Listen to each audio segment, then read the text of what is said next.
All right. So we try to live stream so that you could have a copy later. So last week we started with the fact that software engineering is an engineering discipline and also is science, but is domiciled in computer science or computer sciences in the case of Unilag. Why? And we also looked at, we also proved that software generates a product, right? And there are probably a number of principles, a number of ways a product can come about, just like any other engineering discipline, right? Software engineering has some kind of practices that makes it a unique engineering engineering discipline, or that qualifies to be an engineering discipline. Now, we went further to look at software engineering and software development, software programming. We extracted the differences between a standalone developer and a group of developers. We looked at the merits of having a group of developers as against having one person developing a software for a particular customer. Now we looked at the demerits and the merits.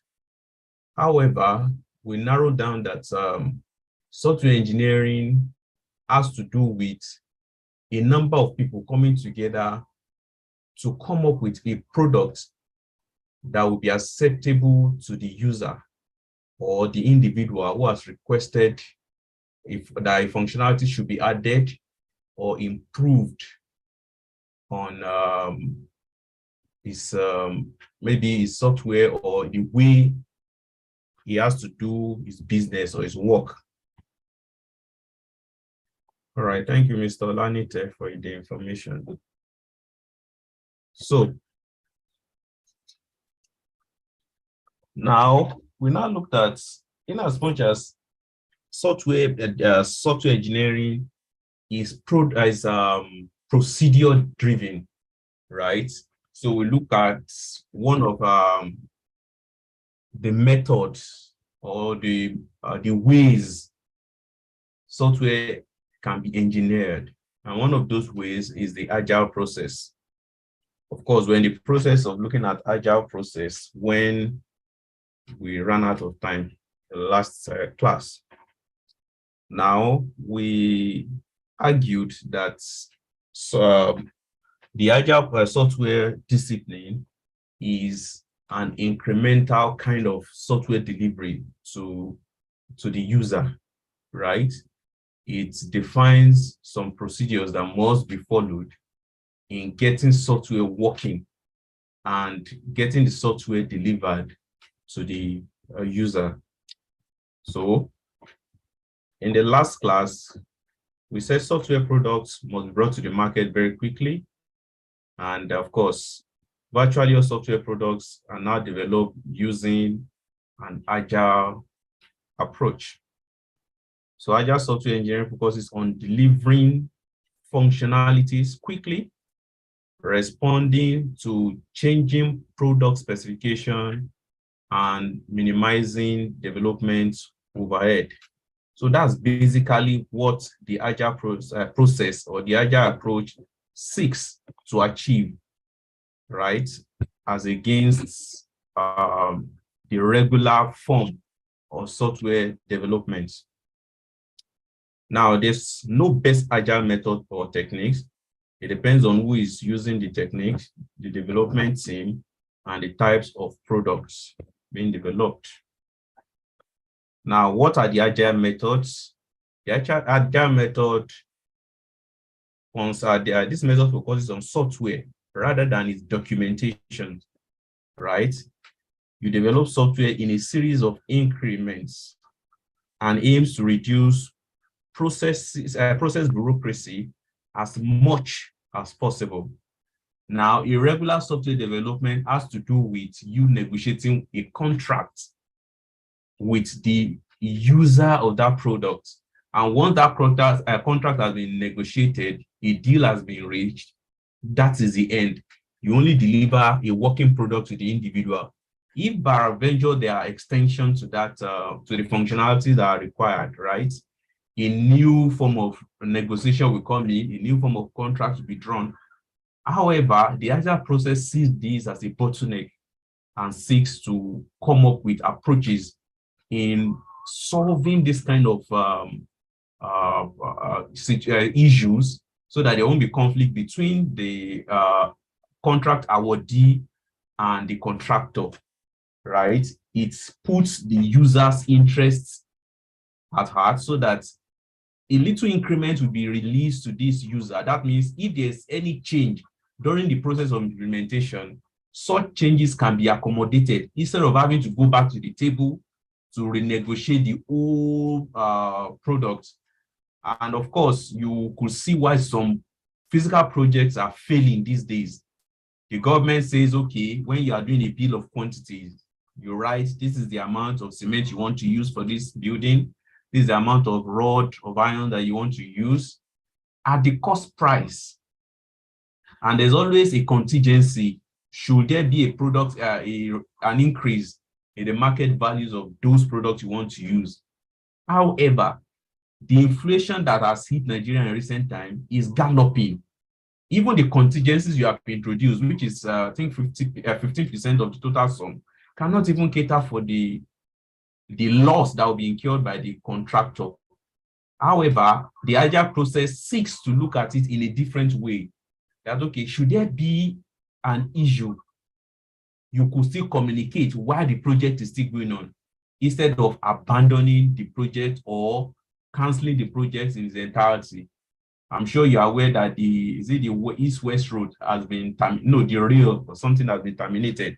Now, these are issues when the agile process is not adopted. Now, those are physical projects, not software projects. But I feel if a form of agile development process is adopted, some of this would have been taken care of in some ways, right? So the manifesto of the agile process is that they focus on individuals and interaction over processes and tools. Focus on working softwares over comprehensive documentation. We look at customer collaboration over contract negotiation. We respond to changes over following a regimented plan. So the major costs of the agile process is the incremental development. So product development focuses on software features where a feature does something for the software user. So, for instance, if a user had been using a particular software in time past, and that software is not meeting the immediate need of that individual, right? The software, the user, now when you say user now, like the end user of the product, can complain that, look, this thing is not doing what I need it to do. It's not as interesting, it's not as versatile as I want it to be, right? So you could identify which area do you need an improvement. You identify a feature that needs refinement.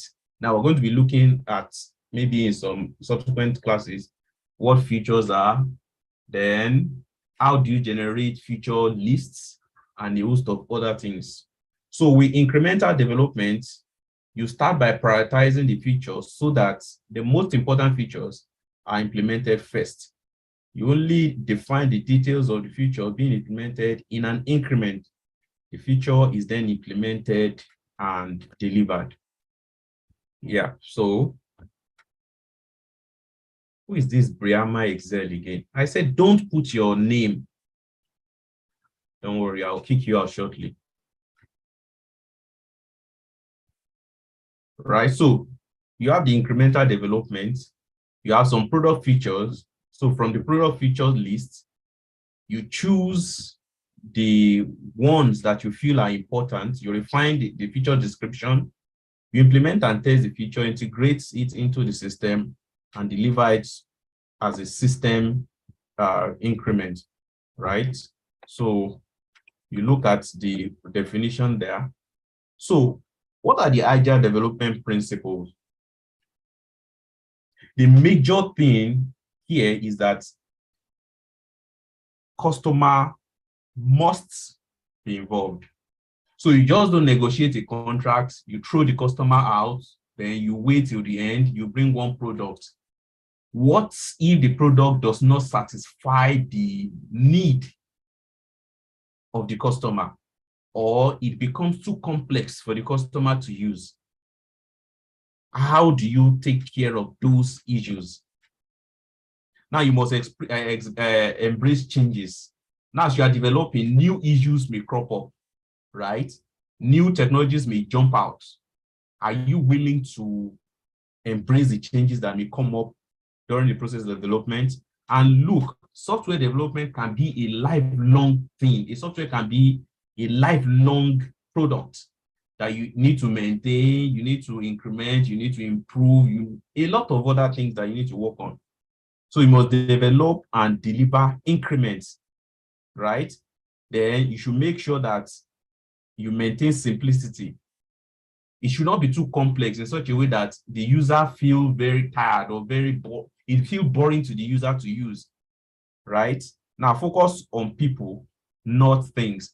Now I'm sure you're aware of some of these apps, probably that you know existed, but you didn't even bother to use it, right? And why didn't you bother to use it as it were? Some of them may be because of the complex GUI, that's the user interface. Some of them may be because you just don't understand the way it works, or it doesn't fit into the scenario of what you already know. So there's a possibility that you just jettison those kind of products. So there are different methods, there are different ways, there are different, this one again.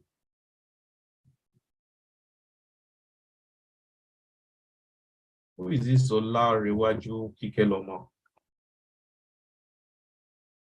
I didn't tell you to put your name and matric number. What's wrong with all of you, for goodness sake? Once it's time to put your matric number and what I will tell you, stop popping up messages like this.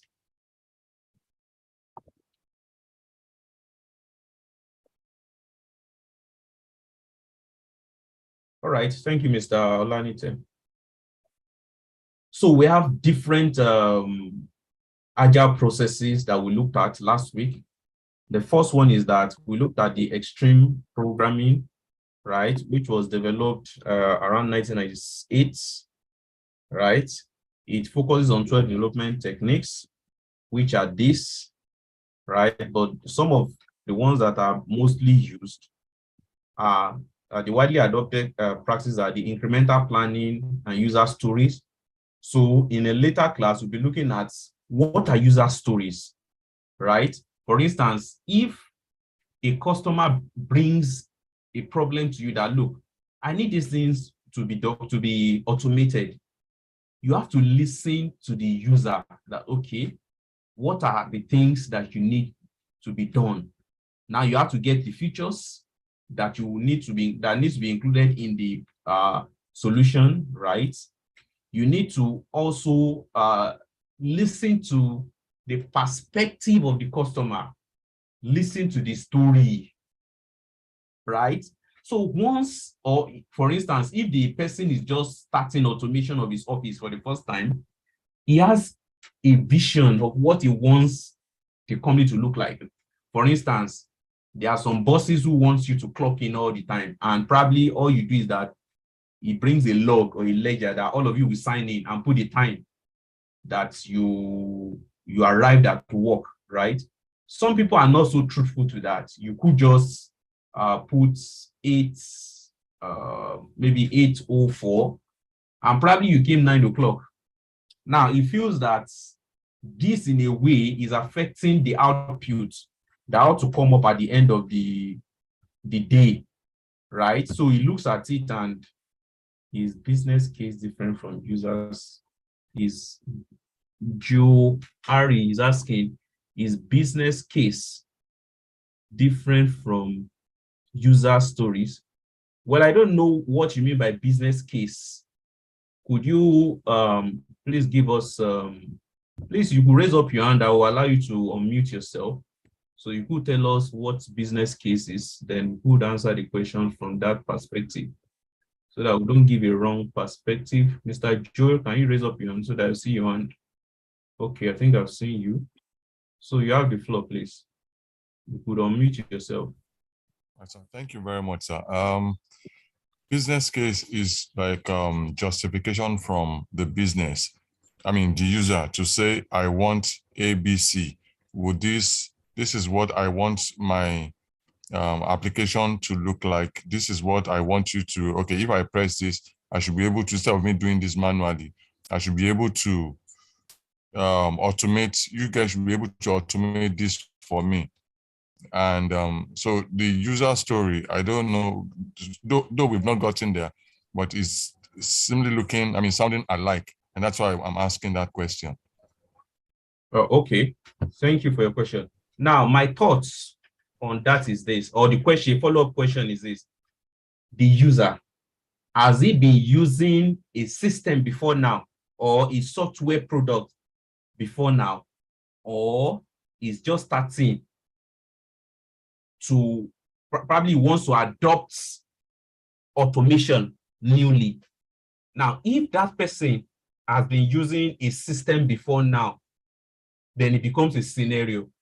However, if the person has not used any form of automation before, it becomes a story, because he wants, okay, I want to do this, I want to do that.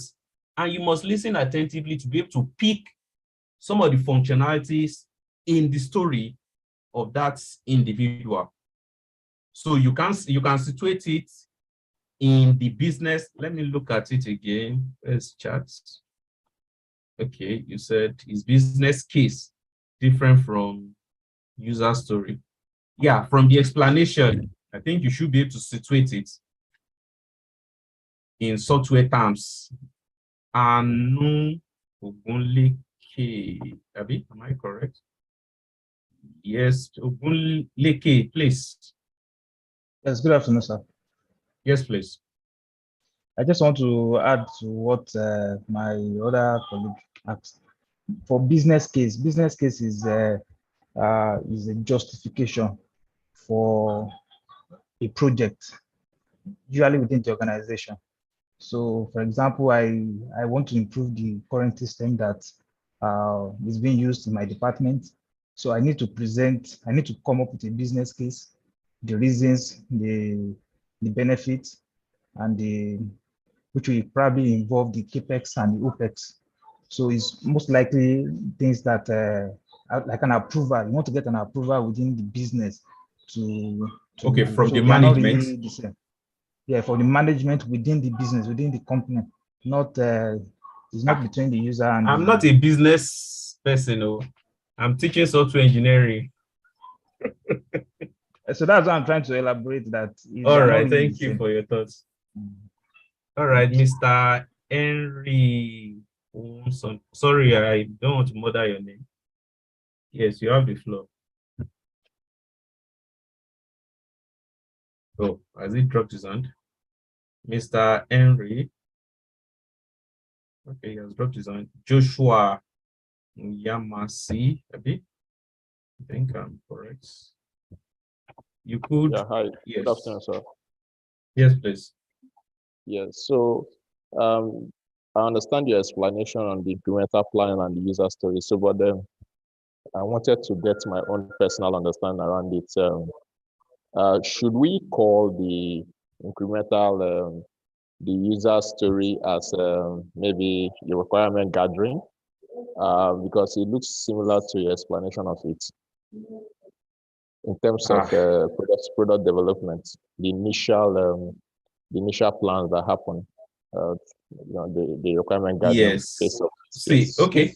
I think I just maybe jumped off the cliff a bit. We're going to get to user story, scenario, and feature shortly. So some of these concerns will be addressed squarely in the light of software engineering. Now, some of you are into core, maybe company practices, writing proposal to get things done. I am not teaching you business. What's this? There's this certificate you get MSc in business administration. Yeah, that's not what I'm teaching. I'm teaching software, software engineering. Yeah, you're dragging me into another area, but the concerns will be addressed shortly. Who is this fellow? Okay, Mr. Henry again. Yeah, sorry, sir. Okay. I think what I wanted to say, the last person has said it, more like summarize what the business case is. But what I wanted to add is what the user story is. User story is more like a breakdown of what is expected of the software. Like, for instance, as a user, this is what the software is supposed to do for you. As a user, this is what it's supposed to do. You should be able to log in. You should be able to access a particular stuff. You should be able to do this. It's more like a breakdown of what the software is supposed to do. All right. We'll get there shortly. All right. Thank you all. All right. So moving on. So the widely adopted extreme program practices are incremental planning, small releases, test-driven development, continuous integration, and refactoring. Right? We looked at that last week. Oh, Mr. Henry Onyezi, do you still have a suggestion? Your hand is still up. Oh, okay, thank you. So the next agile process is the Scrum. We looked at that last week. Now we looked at what Scrum is, what constitutes a Scrum, the number of people in a Scrum, sprints, activities in the Scrum, as it were. So what I'm doing is just like a form of recap. So Scrum is an agile method that provides a framework for agile project organization and planning. It does not mandate any technical practices. So it just like a form of office practice on how to develop a system without telling you the technicalities involved. Yeah, we looked at some basic concepts or terminology, looked at what a product is, and we said software engineering comes up with a product, and the product is a software product. Now, the product owner is a team member who is responsible for identifying product features and attributes. Now, they review work done and help to test the products.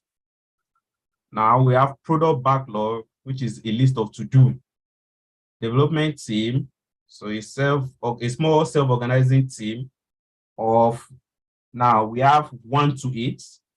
Now, somebody asked a question last week that earlier I said 1 to 8, another time I say 3 to 8, another time I say 5 to 8, another time I say 4 to 8. Now, in as much as the modulus from one person, of course, one person cannot form a group, right? So it should be, we shift the range maybe for effectiveness 5 to 8 or 4 to 8. Now, if the to-do list is not so much, a Scrum can be about 3 people to 8. Just, it depends on the work to be done. So sprints is a short period, typically 2 to 4 weeks, when a product increment is developed and brought to the meeting.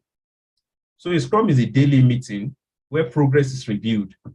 The Scrum Master is a team coach who guides the team in the effective use of Scrum.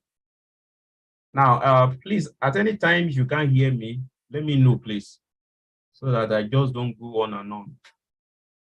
So potentially shippable product increments. Now, the output of a sprint, which should be of high enough quality to be deployed for the user. The velocity, an estimate of how much work a team can do in a single sprint. Now, key rules in Scrum. We have the product owner, right? We have looked at that earlier. Responsible for ensuring that development team are always focused on the product they are building rather than diverted into technically interesting but less relevant work. We have the Scrum Master, is a Scrum expert whose job is to guide the team in the effective use of Scrum method. The developer of Scrum emphasizes that the Scrum Master is not a conventional project manager, but is a coach for the team. They have authority within the team on how Scrum should be used. Now, the Scrum Master, in a way, may not be vast in developing or in programming as well. So in many companies that use Scrum, the Scrum Master also has some project management responsibility. So we want to look at Scrum and sprints. In Scrum, software is developed in sprints, which is a fixed length of 1 to 4 weeks, 2 to 4 weeks, 3 to 4 weeks, but it's 4 weeks, right? In which software features are developed and delivered. So we're going to look at what features are. How do you get features? How do you get features from scenarios? And a lot of other things, probably in the next class or something. Now, during the sprints, the team has a daily meeting to review progress and update the list of work items that have been completed. Sprint should produce a shippable product increment. This means that the developed software should be completed and ready to be deployed at any time, right? So key strong practices, we have the product backlog. So this is a to-do list of items to be implemented that is reviewed and updated before each sprint. Now, of course, you know what a sprint is. Now, box sprints is a fixed time of 2 to 4 weeks in which items from the product backlog are implemented. The self-organizing team makes their own decisions and work by discussing issues and making decisions by consensus. So we want to look at what is a product backlog list or product backlog. So the product backlog is a list of what needs to be done to complete the development of product. The items on this list are called product backlog item, PBIs. It may include varieties of items such as product feature or features to be implemented, users' requests, essential development activities, and desirable engineering improvements. So look at each of these one after the other. So the product backlog should always be prioritized so that the items to be implemented first are on top of the list. Now, some things are meant or can be left undone till the last while your software is still running, right? But some are of immediate need that needs to be implemented and shipped to the customer. For instance, if you need a working system, you could just install Windows in the first instance. Then you could install the software that you need. For instance, maybe a customized software for taking attendance. So you get a swipe in card and everything. So at that instance, things on maybe a function or a feature like reporting may not be important as what that the owner of the company needs. He wants to achieve that, okay, let me catch those who are coming late and are telling lies. There's another thing popping up. Okay, sorry. There's a question. Does this imply that apart from the Scrum Master, there is no other well-defined rule or rules from a developer who obviously who does development? How do we account for projects managers, domain or knowledge area experts, users, sponsors, external parties like regulators, suppliers, etc., whose inputs could be vital? We'll get there shortly. The other rules, anyways, just to mention, anyways. So let's continue. We'll get to that where your concerns will be addressed. Who is this fellow? Let me mention your name so that I remember. Mr. Michael Tasker. What kind of name is that? Mr. Tasker, is that your name? Or a tax master? All right, wait for your response. Okay, so where are we? I want to quickly move to the next one. So that's one. So we have looked at product backlog, then the lists, right? What should be given expedition. Now, example of product backlog item is that this, so you could look them up, right? The product backlog item, their states. We have those who are ready for consideration, those who are ready for refinement, and those ready for implementation.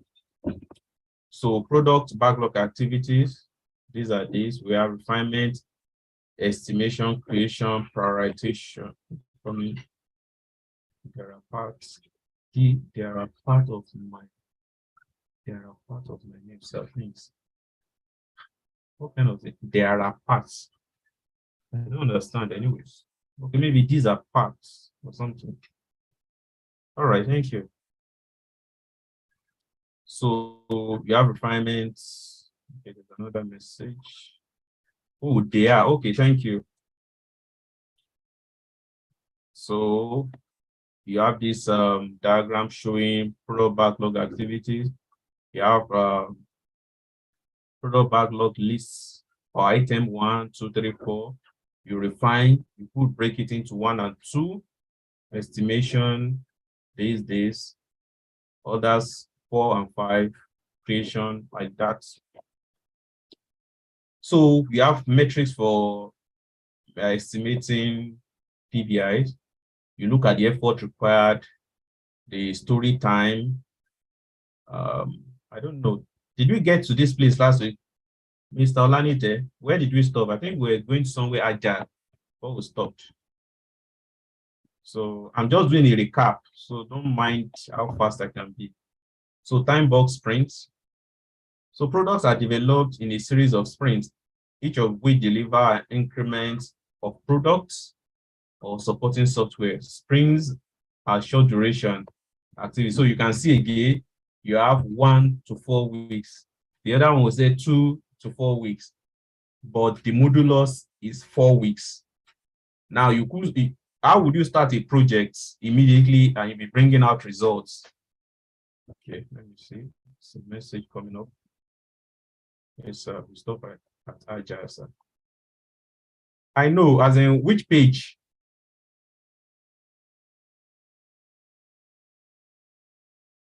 So during the sprint, the team work on the item from the product backlog.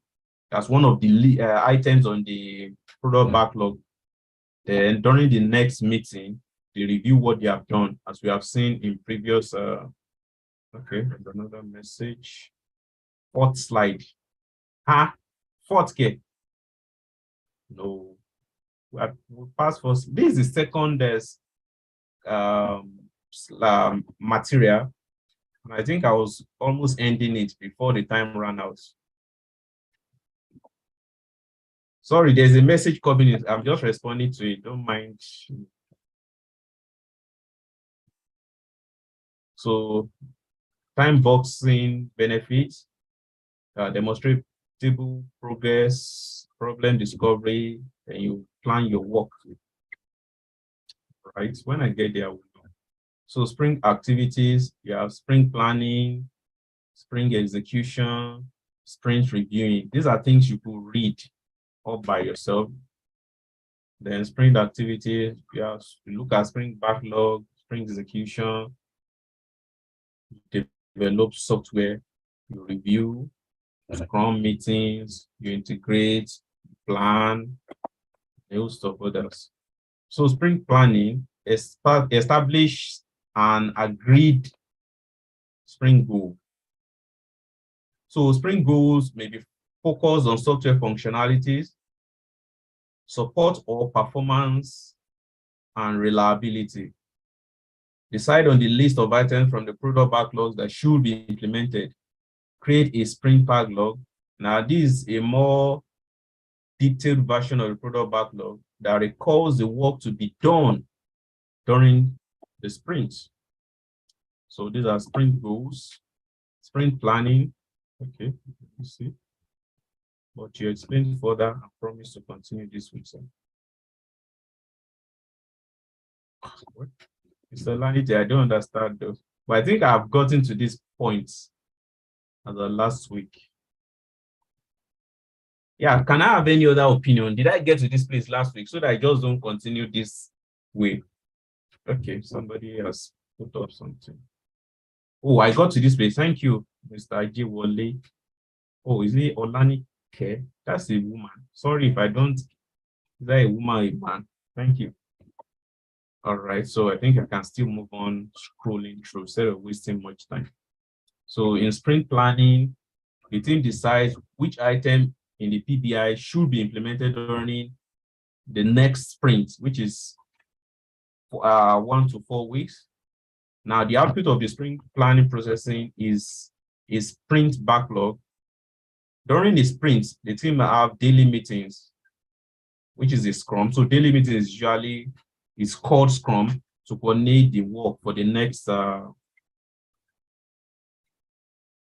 day. So Scrum here, a Scrum is a short daily meeting. So we want to look at Scrum in its details, kind of, so that we'll put it in proper perspective. So I think somebody was asking last week about, yeah, I've forgotten that question. Is it a briefing or something? I'm sorry if I can't remember clearly, but somebody was talking about, is it briefing or something? So a Scrum is a short daily meeting that is usually held at the beginning of the day. Now, during a Scrum, all the members share information. Okay, sorry. Oh, yes, thank you. Stand-up meeting. We ended on this current slide. Oh, thank you, Mr. Dosumu Uluwatobi. Ajiwole Olanike, thank you. So stand up and Scrum. So you understand why they look similar now. All right, during the Scrum, all team members share information, describe progress since the last previous day Scrum. So we expect that Scrum is a daily activity. Problems that have arisen and plans for the coming day. Now that means that everyone on the team knows what is going on. If problems arise, they can replan short-term work to cope with them. Now, Scrum meeting should be short and focused. Now, to dissuade, especially the ladies who like to talk, from getting involved in long discussions, they are sometimes organized as stand-ups. Yeah, so you could get that now. So where there are no chairs in the meeting room, so when your leg is paining you, you quickly end the meeting and just discuss what is important. Instead of, did you go to the cinemas last week? You won't discuss that. You just say, okay, this is what we want to do. This is what we need to do. This is what is left. This is the future we need to discuss. Move on for the day. So when your legs are aching, you quickly stop. So I hope that has answered your question a bit. Okay. So during the Scrum, the sprint backlog is reviewed. Now, completed items are removed from it. New items may be added to the backlog, as new information emerges. The team then decides who should work on sprint backlog item that day in review. All right, so the agile activities during Scrum. Now, Scrum in itself does not suggest any technical activity that should be used during a product development. However, there are two practices that should always be used in a sprint. The first one is test automation and continuous integration. So what is this test automation about? Now, as far as possible, product testing should be automated. That means the cross should be testing the product to assure that it gets to work. So there should be a suite of executable tests that can run at any time, depending on the stage you are on the product development, right? Now, once you have developed a working feature, then it should be integrated to what you have in existence, right? For instance, I think there was, I don't know if that's true anyways, but there was a time Babangida wanted to build a particular house. And, normally it will take you a number of months before you could get the building done. But he contracted the work out to Dangote, and Dangote did an off-site development of the product in such a way that each of the aspects of the building was developed remotely. And in 3 weeks, they just brought the whole product and just coupled it up. So, they'll first of all do probably the ground floor, they'll get it done, they'll bring it to the side, put it there. All the walls, they get it done, they'll come and fix it. The roofing, everything. In fact, the job was done in 3 weeks. So once there's a way to test, okay, this place can fit into this place. Once you have done one side, integrate it so that you look at the progress. We have finished the ground floor, we have finished the walls, we have finished the roofing.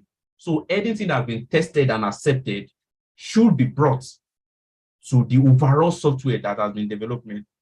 Now, this system should then be tested to check for unanticipated components interaction problem. So, of course, you should expect that some places will not key properly, right? So you should give space to test some of these component interaction problems that may arise during coupling. So there's another thing you look at, the code completeness checklist. So you review, you unit test, you integrate, you test integration, then you check if it's accepted. So for the reviewed, the code that has been reviewed by another team member who has checked that it meets agreed coding standard is understandable, includes appropriate comments, and has been refactored if necessary. Because we have looked at what refactoring is earlier. So unit tested, all unit tests have been run automatically and all tests have been executed successfully, integrated. The code has been integrated with the project code base and no integration error has been reported. Integration tests. Integration tests have been run automatically and all tests have been executed successfully. Accepted. Acceptance tests have been run if appropriate and product owner or the development team have confirmed that the product backlog item have been completed. So these are the code completeness checklists. You have to review, you have to test units, you have to test the integration, you have to check if it is accepted. So what is a review? What is sprints? We said a sprint is a development life cycle that is about 1 to 4 weeks, 2 to 4 weeks, but the modular should be 4 weeks. 4 weeks. That's the upper limit and the lower limit should be 4 weeks. So what do you do during a sprint review? So at the end of each sprint, there is a review meeting which involves the whole team. This meeting reviews whether or not the sprint goal has been met. Now, a PBI is identified during a sprint, and we set out to solve that problem. So it's a normal thing, or it is expected that we give reports of what we have done so far to the main Scrum members. Okay, what have we done? Was there any delay? Was there any challenge? So we review whether or not the sprint has been met. If it has not been met, we put it as a priority on the sprint list again. Now, we sort out any new problems and issues that have emerged during the sprints. Is a way for a team to reflect on how they have improved the way they work. Now, giving reports during Scrum meetings or during an end of a sprint help us to evaluate how far have we gone. Can we meet the deadline?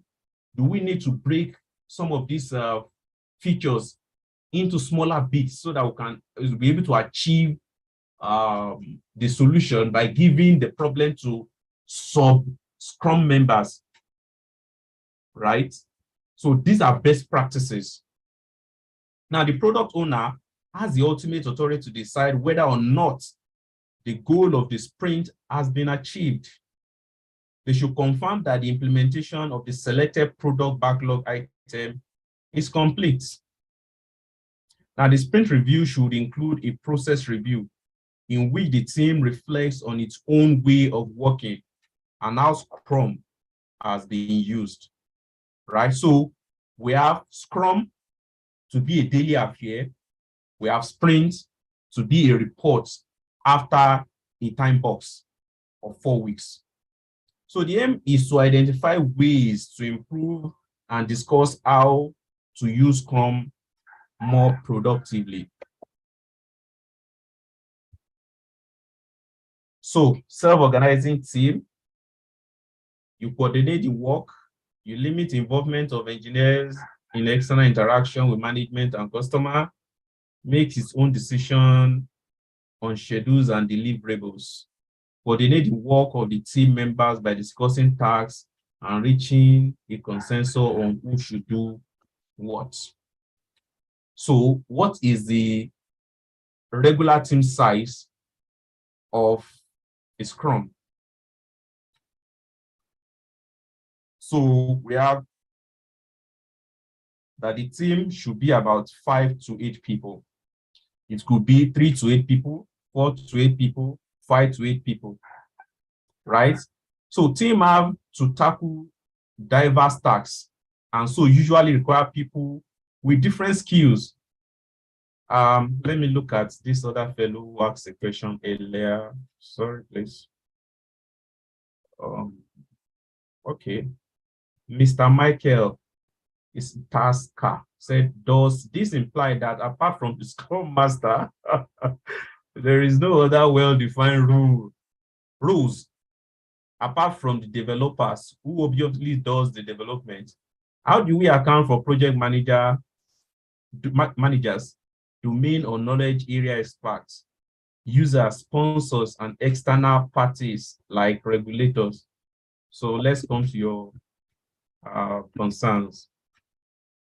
So they usually involve people with different level of experience and also expertise.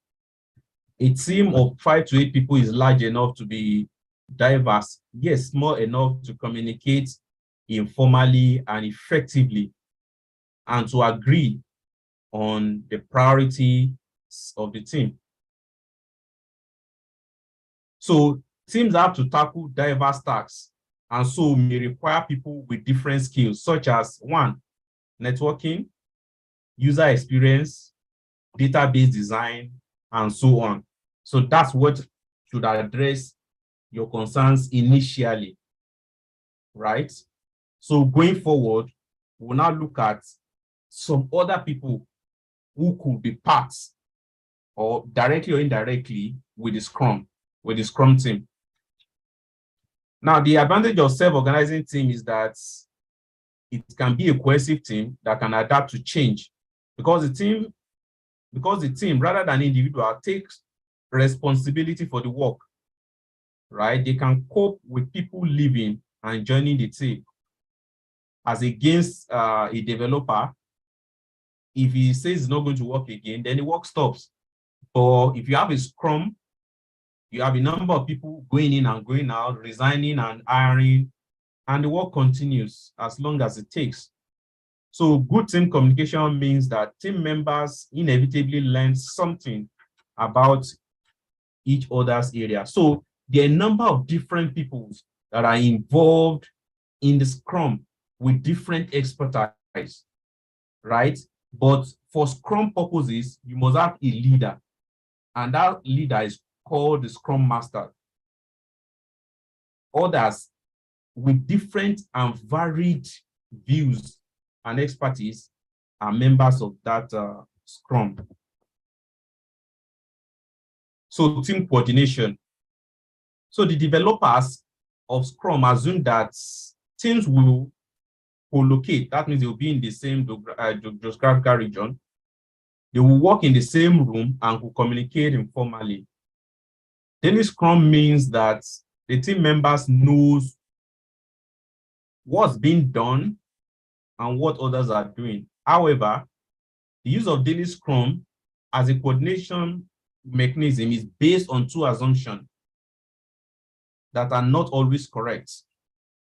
Of course, assume that the team will be made up of full-time workers, but we see in reality that does not work. Some are part-time and they live in different places. For a student project team, the team members may take different classes at different times. Now, Scrum assumes that all team members can attend a morning meeting to coordinate the work for the day. However, some team members may work flexible hours because of childcare responsibilities, traffic in Lagos. Some may be on leave, and a host of other things, or may work on several projects at the same time. So they have to attend different Scrum meetings. Now, there are times that you have to have different phones just to join meetings. Now, you'll be listening to 4 meetings at the same time, and will be tied to you. They call you at the same time that you make comments. So you choose the one that is important for you to talk to. Now, Mr. Michael, external interaction. Now, external interaction are interactions that the team members have with people outside of the team, right? So if they are not part of the Scrum. Now in Scrum, the idea is that developers should focus on development, and only the Scrum Master and product owner. So you can see there's a product owner, there is Scrum Master that interacts with the product owner. Those are the people that should be involved with external interaction. The intention is that the team should be able to work on software development without any external interference or distraction. So that's why the work of the Scrum Master is quite important. He communicates with the company that is sponsoring the project. He communicates with the owner of the product. He communicates with the Scrum members. Even, for instance, I'm sure you are aware that was it 2 or 3 years ago that CPN came up with a rule that you cannot practice computing or anything related to computing without being, is it a full member or something, right? So it is the duty of the Scrum Master to go and interact with those kind of external disturbances. So if, for instance, if he registers as a CPM member, it covers that that project, because it's the lead and it's under his purview and portfolio. So a CPN registration, is it associate membership or something, or full membership, can cover that project, right? If they know, okay, it is an engineering product, because software engineering, he could also register as a Corel member. That's some of you are into engineering. That's counts for registration of engineering practices in Nigeria. That Scrum Master can interface with Kuren, can interface with CPN, can interface with NCSC. No, NCS. Yes, Nigeria Computer Society, right? So these are the function of the Scrum Master. So these are the external interaction. You have the team focused on the team focused external interaction. It goes straight to Scrum Master. Then the product owner, product focused external interaction, is from the team owner, the product owner. So these are the two sets of people that the Scrum Master is likely to interact with. So project management. In all but the smallest product development company, there is a need for the development team to report on progress to company management. So you can see another form of interaction to the management of the company. Now, so a self-organizing team has to appoint somebody to take on these responsibilities because of the need to maintain continuity of communication with people outside the group. Rotating these activities around team members is not a viable approach. The developers of Scrum did not envisage that the Scrum Master should also have project management responsibility. So initially, that should not even be defined as part of his work. However, it has been, in a way, smuggled in. Now, in many companies, however, the Scrum Master has to take on project management responsibility. They know the work going on and are on the best position to provide accurate information and project plans and progress.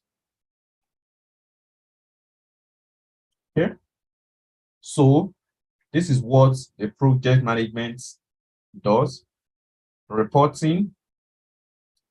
It reports the budgets, schedules, risk, program progress to the administration, finance, compliance, procurement, licensing. Yeah, I think somebody asked a question in this direction. When you are trying to get approval for something, I think I'm not sure, but it's around this area. Now, he also manages the people. Some people may be sick, they may be on vacation. Then look at the work quality. Should the person be removed? Should somebody be hired? Then should we review the work? So that is about the agile process. In conclusion, therefore, the best way to develop software products is to use agile software engineering methods that are geared to rapid product development and delivery. Agile methods are based around iterative development and minimization of overhead during the development process. Extreme programming is an influential agile method that introduced agile development practices such as user stories, test-first development, and continuous integration. These are now mainstream software development activities. Scrum is an agile method that focuses on agile planning and management. Unlike XP, it doesn't force any engineering practices to be used. The development team may use any technical practice that they believe are appropriate for the product being developed. In Scrum, work to be done is maintained in a product backlog, a list of work items to be completed.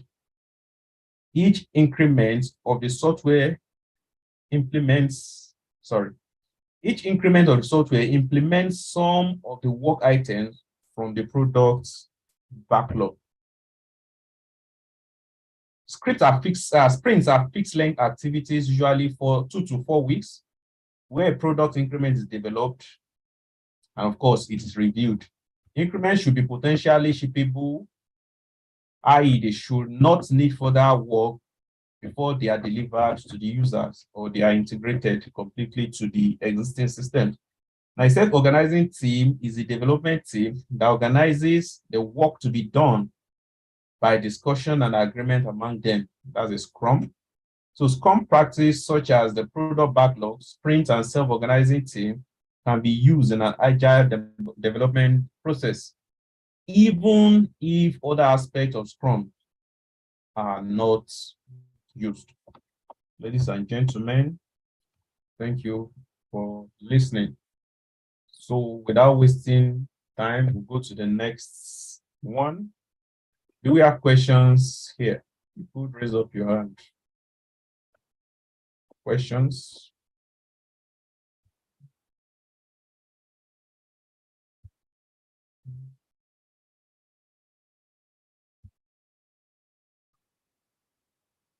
Do we have questions? Okay.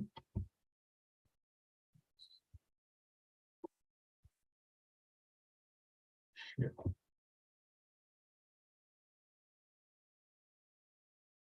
Yes, somebody, is anybody raising? Okay, Mr. Henry is raising up.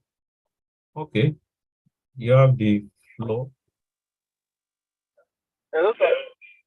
Yes, please. Yeah, I just wanted to ask, for instance, as an independent, maybe a freelance software developer, how will you advise the person to cost?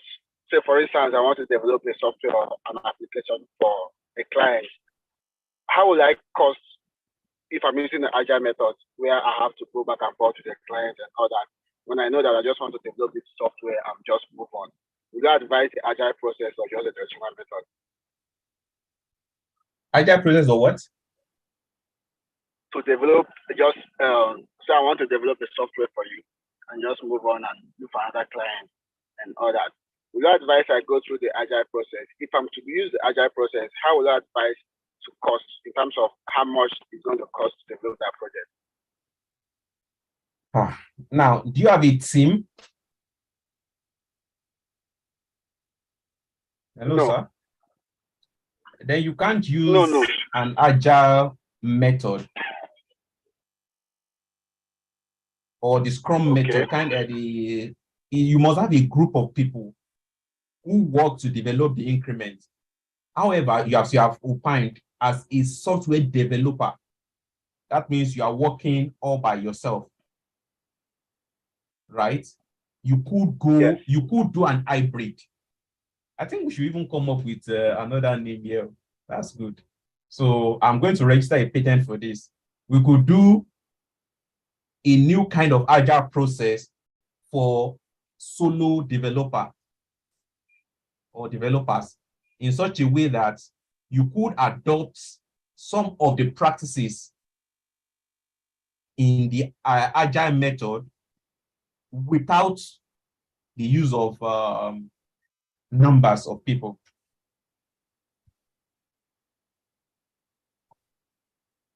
Okay. Yeah, so in terms of costing, it depends on what you are looking at. That's how intensive that software development is, the technological involvements. Then now it depends. It's also personal to you. If it's something you have. Yeah, sure. Okay. So why I asked about the costing is in saying that this agile process assume that the software is more like a lifelong software where they have to maybe once in a while increment or make changes and all that. But I don't want to be part of that changes. I just want to develop a software and move it. That was the reason why I asked. If you have to develop a software and moving, then the iterative method can be applied here. Now, in terms of costing, of course, the agile process is not dismissive of contract negotiation, no. But instead of focusing or being rigid on contract negotiation, it wants to focus on let the software work. So you could have an initial document or contract now stating that for each iteration, this person could also pay you something. Cost of transportation, cost of integration, and a host of other things. It should be spelled out. I'm not a lawyer, right? And I don't really know about some of this contract negotiation thing. But as a business person, I think you should have a lawyer who could help you draw up a contract. Yeah, understood, sir. Thank you. Mercy Okudua. What you can quote in man hour or man days? Thank you. Man hour. Okay, the other person, what is the difference between sprint review and sprint retrospective? The difference is English. Retrospective is looking backwards. Review is looking at what you have done in the past 4 weeks. So I think it's English. Mr. Is it Mrs. or Mr.? I don't know, but the name is Mercy Okudua. Then there's one Niyi Ade Fabi. Okay, I think he's responding to the question by the individual who was talking. There's another one. All right. You have the floor. Okay, good afternoon, sir. Yes, please. Okay, based on the question of costing, I just want to share my own view based on industry experience. I think that's where the project manager's responsibility comes in, because some of the key roles of the project manager is to manage budget, people, also specifications, and so costing comes under the budgeting. So I believe it's strictly the project manager's responsibility if the organogram allows for a PM to come in. So in the case where companies don't have PM, maybe the PM is the one also acting as the Scrum Master. So the person takes responsibility. Then I also want to ask the question. I think this agile, I understand that new project management programs, especially by PMP, have incorporated agile processes into their curriculum.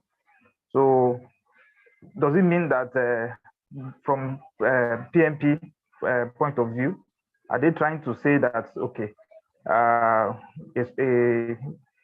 Scrum Master can also be a project manager? Is it looking like it is official now? So that's one, because based on this class that we are offering, that was not anticipated, but now it's been incorporated all over. So okay, sir. Can I respond simply? Yes, sir. All right. I am employed to teach. No, not to teach. I'm employed to lecture. Right? But in a way, my lecturing has taken the form of teaching. So does it mean that I've been employed to teach lecture? I don't think so. Again, I'm also employed to do community service. I'm also employed to do research. Now, research funding should be available. The government is not giving us a research grant, and they expect you to do research that are top-notch, competing with those who have everything at their disposal. Now, am I to look for money for research and also do the research? Has this been lumped together? Yes. I have to look for money to do research. I will do the research. Then I will look for money to publish my findings again. In essence, most of these responsibilities are being lumped together because of the inabilities of companies to pay. They don't even want to pay you again. if it's possible, they want you to do work without probably paying you a dime.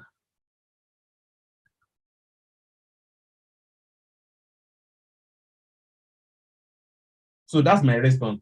Then another question, Yamasi, in what kind of software product development does Scrum methodology non-applicable? Single person. Because you cannot be having meetings with yourself. Probably. Some people can. You could just log on with different systems and you'll be having meetings with yourself and be reviewing. You'll be phone A, phone B, and you'll be talking, be typing. So, yes, okay. Mr. Anu, do you still have any question? Your hand is still raised. Okay, let me unmute you again. Okay, sir, I've been trying to talk. Thanks for your response. Thanks for the response.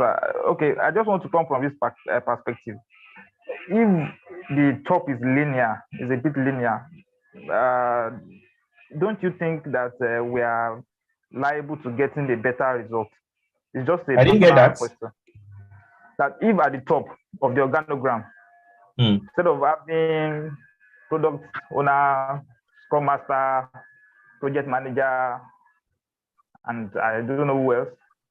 So don't you think that maybe if the roles are being collapsed and being simplified, don't you think we are going to get a better result? Well, if it is like you just asked me my opinion. Now, let me give you another opinion from my perspective. Yeah, there's a lot of noise. You are using two systems. One and no, and another. Okay. Now, I have a student. He is a professor in the US now. He teaches 2 courses. Now, for the 2 courses, he has PhD students attached to him to grade the scripts after exams. He has master students attached to him to assist the students in the lab during lab work. I have to teach, I have to grade, I have to carry out lab work without any form of assistance. Are they more productive than us? Of course, yes. You can't collapse things into one and you expect productivity. It's not possible. Sometimes I may just sleep for 2 hours, 4 hours in a day because you are doing a lot of things. In fact, the last 2 weeks have been very crazy for me. We just resumed. We have been planning for a conference. We are going to submit results. We have defense for MSc students. We have defense for PhD students. A lot of things just cropped up and you have to read volumes of books to go and assess these students. Now, where is the time? Where is the effectiveness? So what it has on an individual is that it reduces your personal time. Scientists have recommended that you should sleep for 8 hours in the minimum. Do I have 8 hours sleep? No. So if you could continue to collapse things in order to get effectiveness, as you have quoted, are you going to pay the salary of those individual workers to the person doing the 3 jobs? No. As a matter of fact, I see it as very criminal.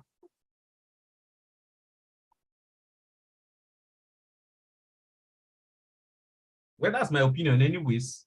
Let me come back to this. So I think it's micromanagement.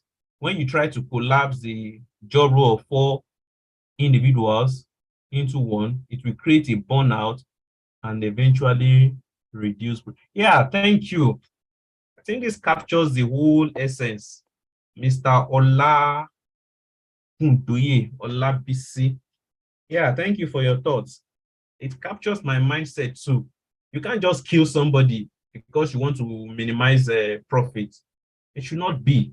And we should discourage such practices, especially those of us who are at the top of some of these businesses. You are trying to cut costs, but eventually, if that individual pulls out, that means he's pulling out with 4 roles. How do you replace them? You can't get somebody as close as his competence. My thoughts, anyways. Let's go back to class. So,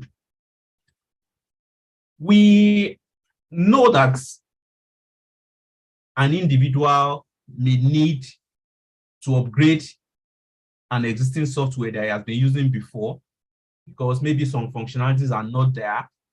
Maybe he's not getting, maybe what do you call this thing? He's not getting fulfillment using a particular kind of software. So he may need another software or an improvement over the existing software to get his job done in a better way. Now, some persons may just maybe have a need that, okay, let me start a new process or a new kind of style, automation and all that. Another person may be because, oh, technology has improved, 5G has come. Some of the services I could not deploy before because of slow internet, right? I can now deploy it because of the availability of 5G. So different things can crop up for you to need a software. Now, these reasons can now be put into perspective from the point of view of a software developer. We could also look at the ways you get the requirements from these individuals will also differ depending on the level that they are. When I mean level, maybe their education, their background, their experiences, and a host of others. So we want to look at features, scenarios, and stories. Now, please just try to follow gradually because it looks a bit similar, dissimilar, and you may get confused at some time, but I'll try and make it as cool as possible. All right, so what are features and what are scenarios? Now, software products. There are 3 factors that drive the design of software products. The first one is business and customers' need that are not met by the current products that they are using. They could also be dissatisfied with existing business or consumer software products that they are presently using. Now, change in technology, just as I opined, that makes completely new products possible. Now, for some people who stream a lot, this is the time to harness their business potential because of deployment of 5G network. So in the early stage of product development, you are trying to understand what product feature will be useful to users and what they like and dislike about that product that they have used or that they are using at present. So what are software features? A feature is a fragment of functionality, such as print feature, change color background feature, a new document feature, and so on. Before you start programming a product, you should aim to create a list of features to be included in your product. So the feature list should be your starting point for product design and development. So let's go back again. A feature is a fragment of a functionality. Now, it is not that the software being used by this individual is in total useless. However, this person seeks a movement, maybe a positive movement from where he is to another level that will make his work more comfortable, that will make his life more bearable. For instance, I'm sure some of you are at least maybe old enough, not like this undergrads that some of them were born when I graduated from university. Some of you installed Windows 95. Some of you installed Windows 98. And you know how terrible those things can be. You after installing, then you now start installing drivers. Then you now start doing a lot of other things that will take your time, so boring. You install Word, Microsoft Word, you install driver again. Sound, VGA, you install driver, everything, just be installing driver. Now, that was the best thing that was available. But users felt, look, we can't continue like this. These things are just killing. There was a product, but we needed something better. So probably people now started bringing the feedback that, look, this thing is too slow, this thing is this thing is that. Then products started coming up. Who is this fellow? Who is this Japheth? A big Jap pressed.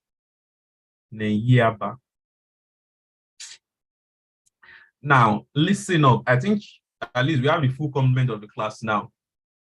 Don't come into the class and just drop your name on attendance.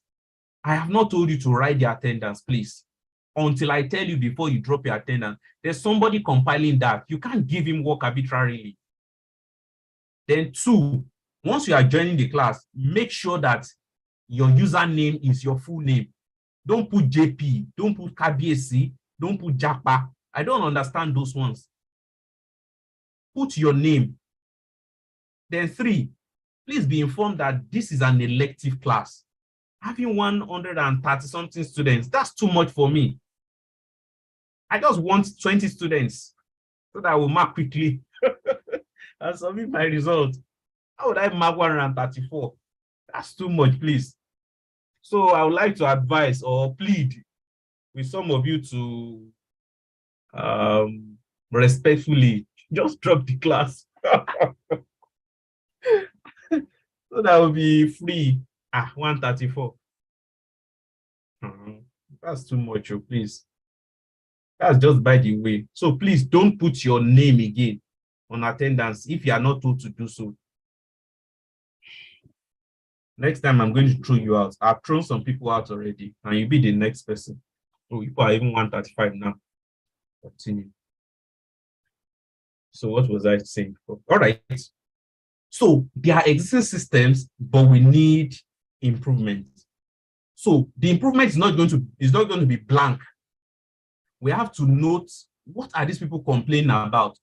Is there a way that we could do OS installation without having to install drivers?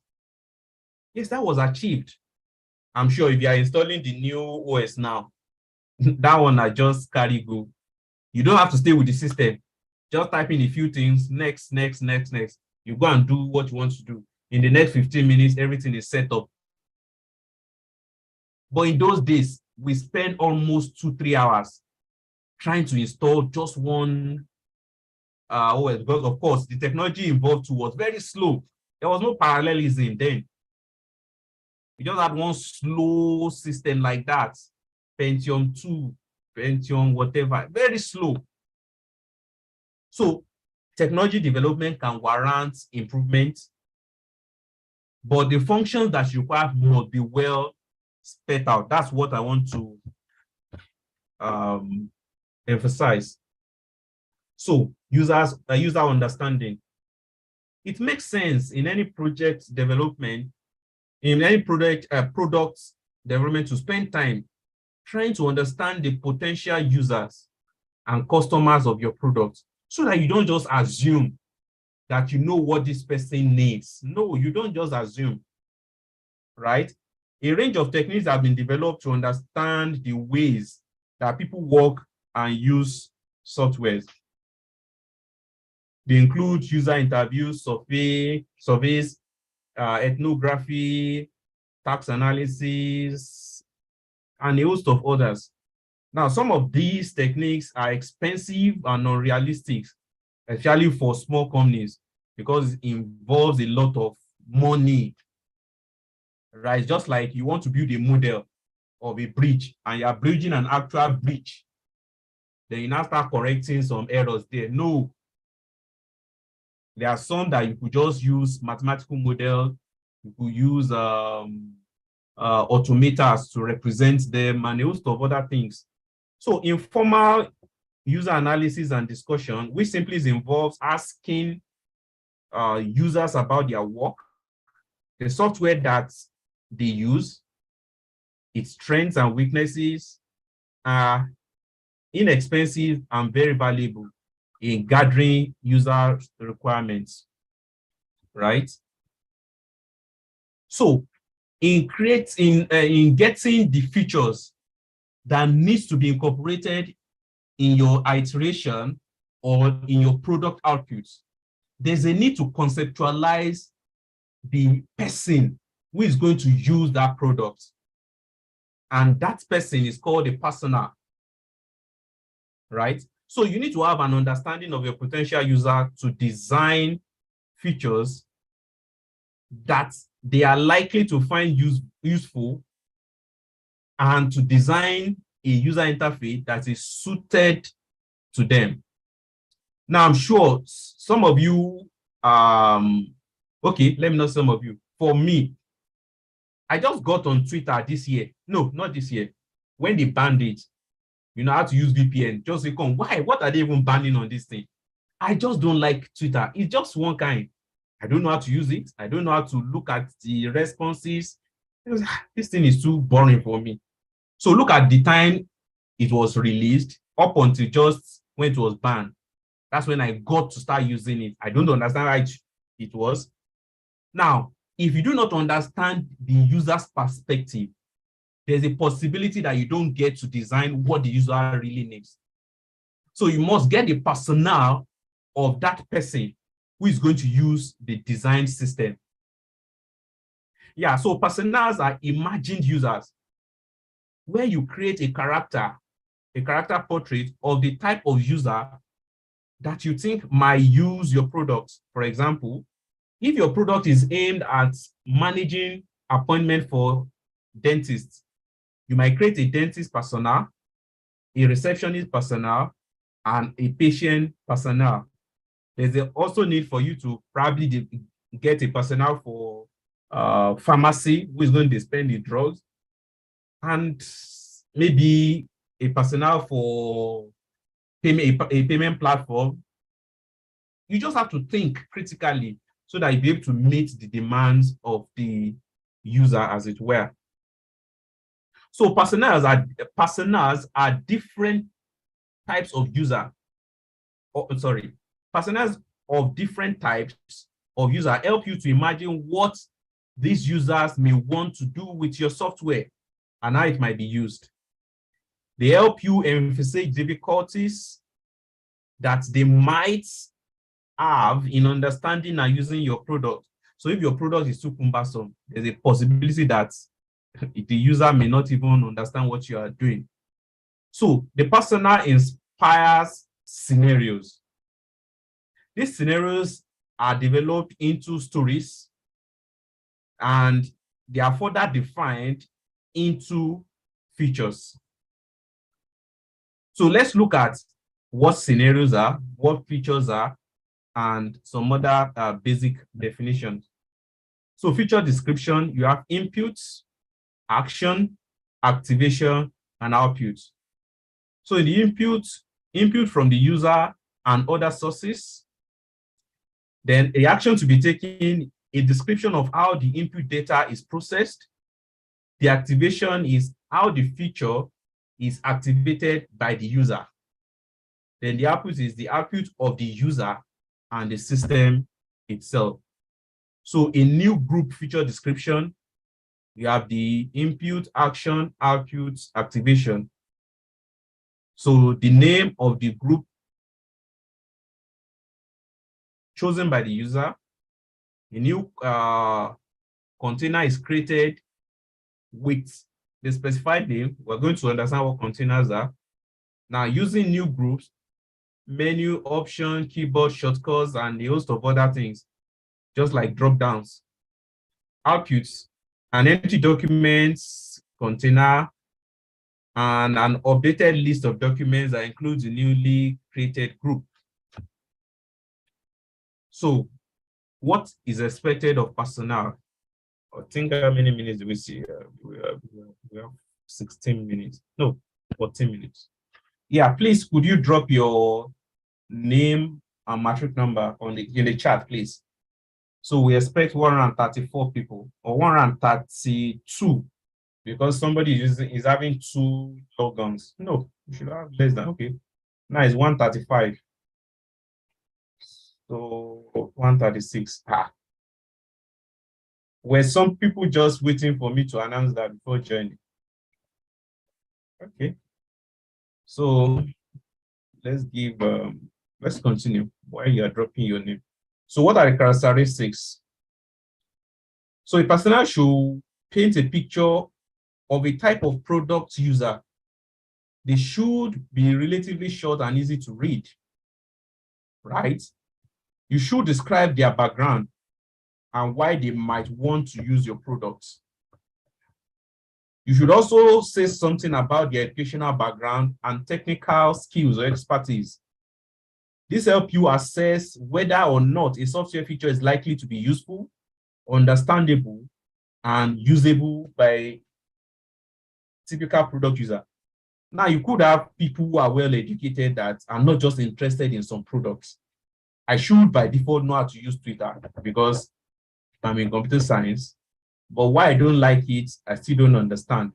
There was a product called Tubu. I didn't use it for 1 day before it got obsolete. Right? So different things can also account for why a person would adopt a technology or otherwise. So let's look at a personal description for a primary school teacher called Jack. So we look at Jack is a 32-year-old fellow. He's a primary school teacher in Ullapool, a large coastal village in Scottish Island. He teaches children from ages 9 to 12, right? He was born in a fishing community north of Ullapool, where his father runs a marine fuel supply business and his mother is a community nurse. He had a degree in English from Glasgow University and retrained as a teacher after several years working as a web content author for a large leisure group. So we have seen the description of the person, we have seen his education background. Now, I want to look at his experience. Jack's experience as a web developer means that he's confident in all aspects of digital technology. He passionately believes that the effective use of digital technology blended with face-to-face teaching can enhance the learning experience for children. He's particularly interested in using the island system for project-based teaching, where students work together across subjects areas on a challenging topic. So let's look at the aspect of personal description, right? The first thing is personalization. You should give them a name and say something about their personal circumstances. This is important because you shouldn't think of a person as a role, but as an individual. Now, it is sometimes helpful to use an appropriate stock photograph to represent the person in the persona, right? Studies suggest that this helps project team use personnel more effectively. Job related. If your product is targeted at a business, you should say something about their job and if necessary, what that job involves. For some jobs, such as a teacher, where readers are likely to be familiar with the job, this may not be necessary. Education. You should describe the educational background and the level of technical skills and experiences of these people. This is important, especially for interface design. So you should determine if the person can actually interact effectively with this kind of system relevance. If you can, you should say why they might be interested in using the product and what they might want to do with it. So we can see that in the narration of John. So the things we look at for a personal. We look at his personal. I will look at personalization, job-related, education of the person, and the relevance, why the person wants to use that system. So what are the benefits of using a personal? The main benefit of personals is that they help you, another development team member, empathize with potential users of the software. So you put yourself in the shoes of the person using it, right? And you just don't assume that the person has the requisite knowledge or experiences that you have. So just as I was saying last week, that some people do not have any background in computing. And some of you feel that, oh, what this guy is teaching is just boring. As much as you feel it is boring or it is probably not so tough, some people are finding it very difficult to even understand, right? When you say developer, they wonder, what is developer? Is he a building contractor or something? You know, I was teaching new students on introduction to computer. And one of them asked me that, what was I saying? That what do I mean by system?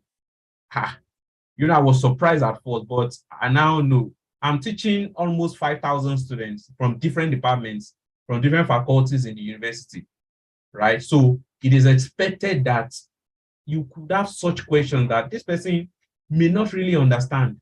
Somebody in education, somebody in medicine, he sees system as different. When I say system, it means computer, right? You know, where a lot of questions were just coming up. So we just had to address. Now, that wasn't so funny. The CITS of the university organized a training for different faculties.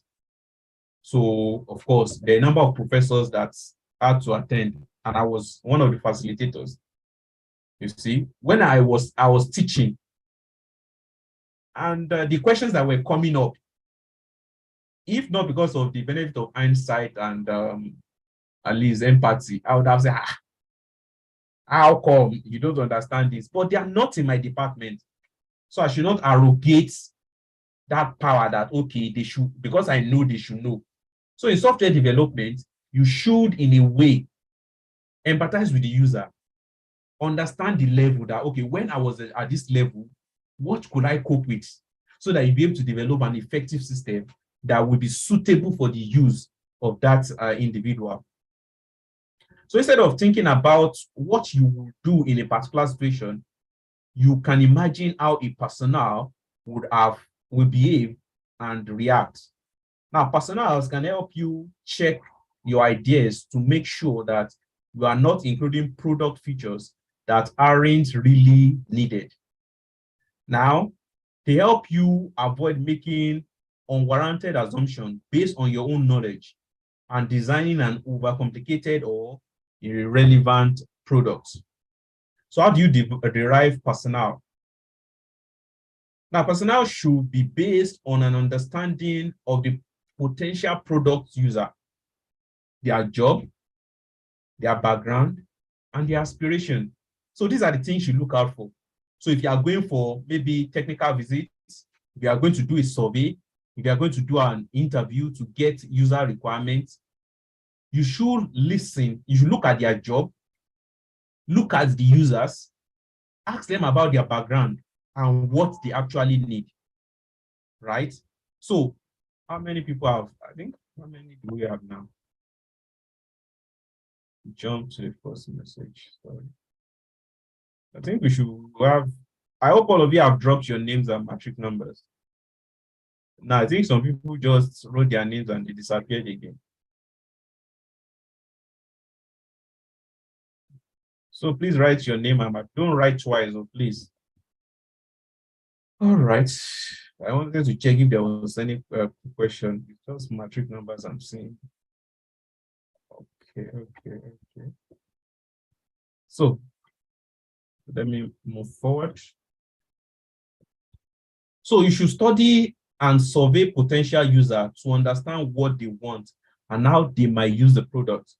From this data, you can then abstract the essential information about the different types of product users and use this as a basis for creating personas. Now, personas that are developed on the basis of limited user information are called proto-personas. Now, proto-personas may be created as a collective team exercise using whatever information is available about potential product users. They can never be as accurate as personas developed from detailed user studies, but they are better than using nothing or assuming that you know those who want to use your products. So, what are scenarios? Now you have determined who wants to use your products in a form of persona. You know the person, you know his educational background, you know what are his aspirations. So you want to get needs. What do you need? So there are methods of description that is peculiar to each user or to users or a persona. So a scenario is a narrative that describes how a user or a group of users might use your system. Now look at that again. A scenario is a narrative that describes how a user or a group of users might use your system. So we're going to be looking at what features are. Features are part of a functionality that needs to be delivered. How do you get what the features are? You first of all get a personnel to know who wants to use your system. So now you now start asking the person, what do you need? So the way they communicate to you is in form of either stories or scenarios. So a scenario is a narrative that describes how a user or a group of people might use your system. There is no need to include everything in a scenario. The scenario isn't a system specification. It is simply a description of a situation where a user is using your product's feature to do something that they want to do. Scenario description may vary in length from 2 to 3 paragraphs and up to a page of text. Now, this is a scenario of Jack in a fishing community called Hula Pool. Of course, we have seen earlier that is a primary school teacher. He teaches elementary school people like that. So this is a description. You could look at that later, maybe on the YouTube channel. So you could pause it and read the scenario of this individual. So we have 4 paragraphs here. So what are the elements that you look out for in scenario? A brief statement of the overall objectives. So in Jack's scenario, that's the story we showed earlier. This is summary. In Jack's scenario, this is to support a class project on the fishing industry. References to the personnel involved. So we know that Jack is one of the personnel, so that we can get information about the capabilities and motivation of that user. Information about what is involved in doing the activities. For example, in Jack's scenario, this involves gathering reminiscences from relatives, accessing newspaper archives, etc. Then an explanation of problems that can't be readily addressed using the existing system. So young children do not understand issues such as copyright and privacy laws. So sharing, photo sharing requires a site that a teacher can moderate to make sure that these young people do not publish images that have legal implications.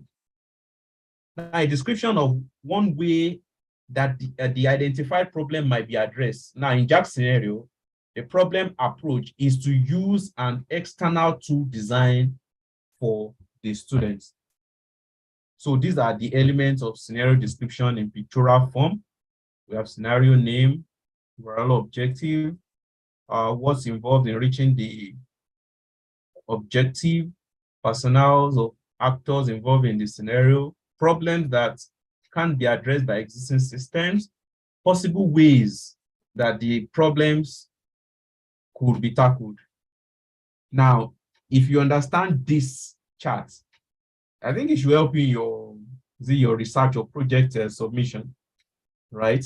And please listen, writing a wonderful software is not research. And I will still maybe continue to repeat it. Writing a working software is not research. It's simply a proof of concept. If you do not understand the technology behind what you are writing, you're as good as not writing anything. Cases abound. There's a guy in South Africa who was to be examined, and because he wrote a wonderful system, a wonderful software working perfectly, and they were asking him questions of the science behind what he has done, he could not answer. He had to fail. Okay, so that's just by the way. So narrative scenario. So narrative high-level scenario, like Jack's scenario, are a means of facilitating communication and stimulating design creativity. They are effective in communication because they are understandable and accessible to users and to people responsible for funding and buying the system. As with personnel, they help developers to agree on a shared understanding of the system that they are creating. Note that scenarios are not specification. They lack details. They may be incomplete, and they may not represent all types of user interaction. So how do you write scenarios? No, scenarios should always be written from the user's perspective and based on identified personas and real users. Your starting point for scenario writing should be the personnel that you have created. You should normally try to imagine several scenarios from each personnel.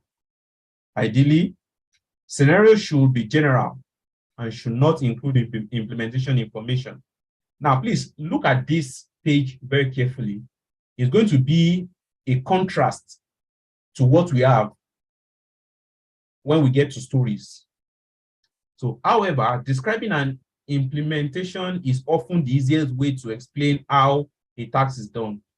It is important to ensure that you have coverage of all the potential user roles when describing a system. So users' involvement, what time is it? I think it's 5:04. Yeah, please, could you give me a few minutes just to get to stories? So we'll continue on that next week. I'm becoming too slow.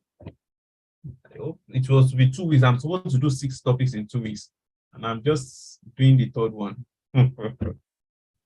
Oh, sorry, users' involvement.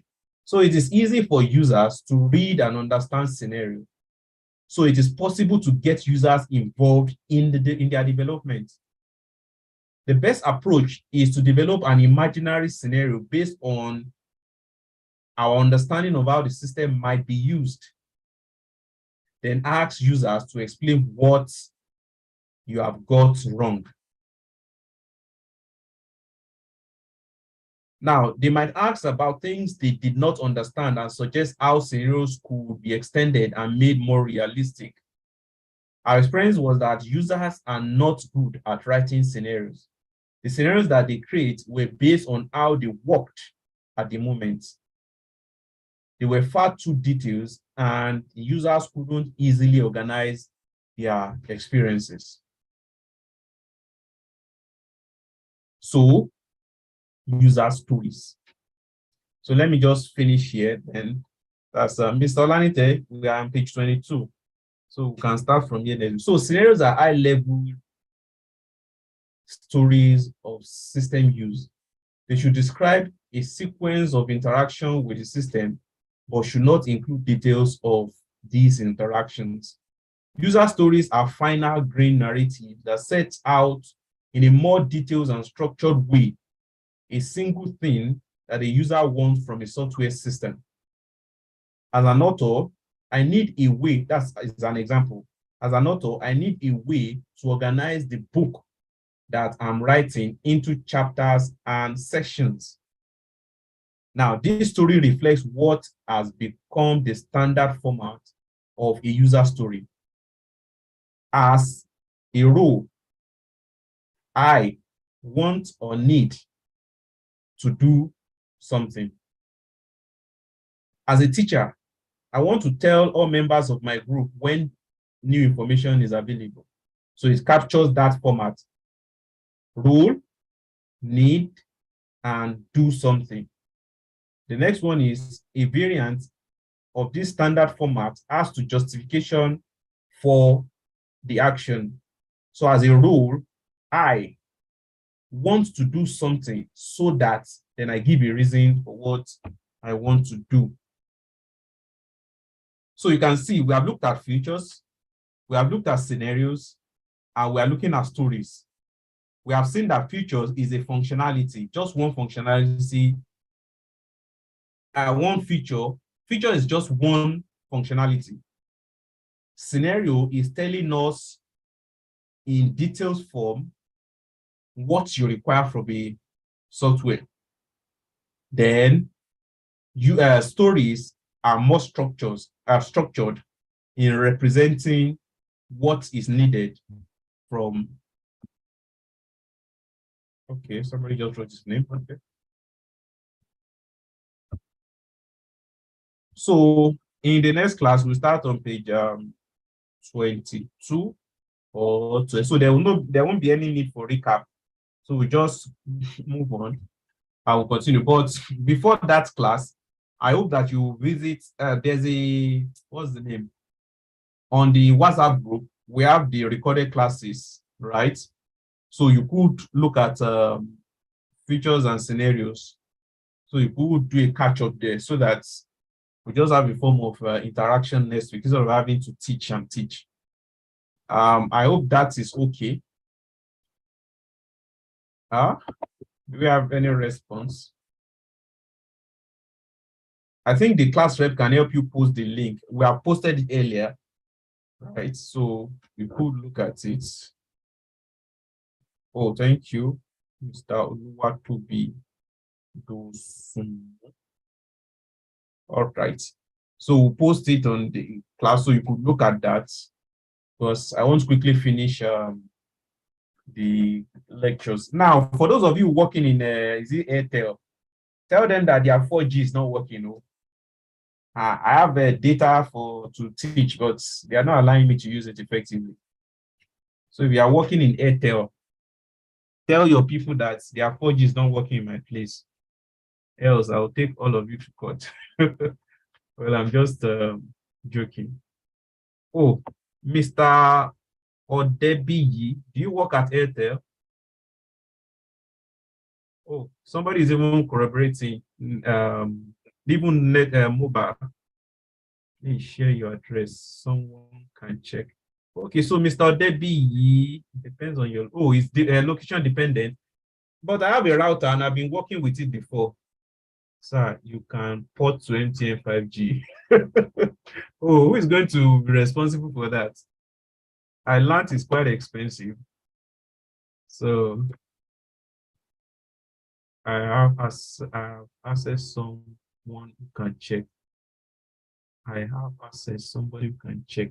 Check what? Okay, my router B. Okay, Mr. Please share your. Okay, so Odebiyi Oludayo Oluwatobi.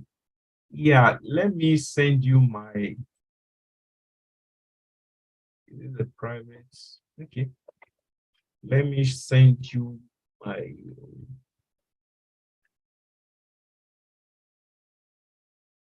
This is correct.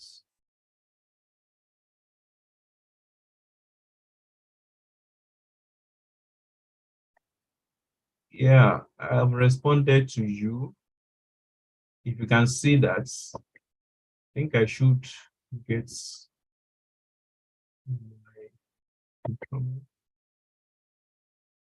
Wait, this. Oh. I should send my, they will hack my number now.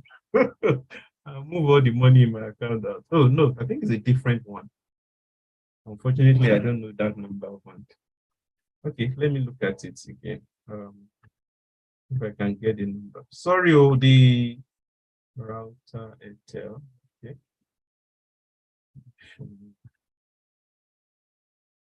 It's all right. So I should send the number. There is. Am I speaking loud? We can send someone to check your network.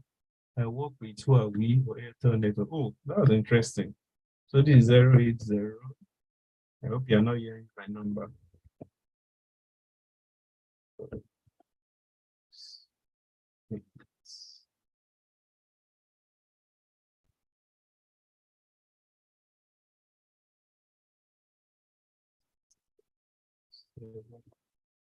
Yeah, so that's the number there. So everyone can see it and tell them to restore my phone. I have for a router, for goodness sake, and they don't want to get me to is to do something productive.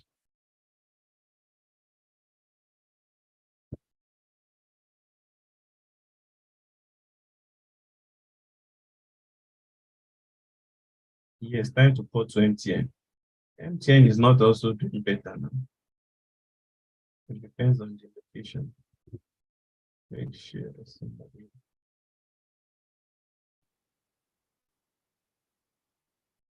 Okay, so Mr. Debbie, can you find the, have you seen the number? So you could get that sorted if they decide to. There is 5G now, and all SIMs are 5G enabled. And no only. Oh, so all SIMs are 5G compatible.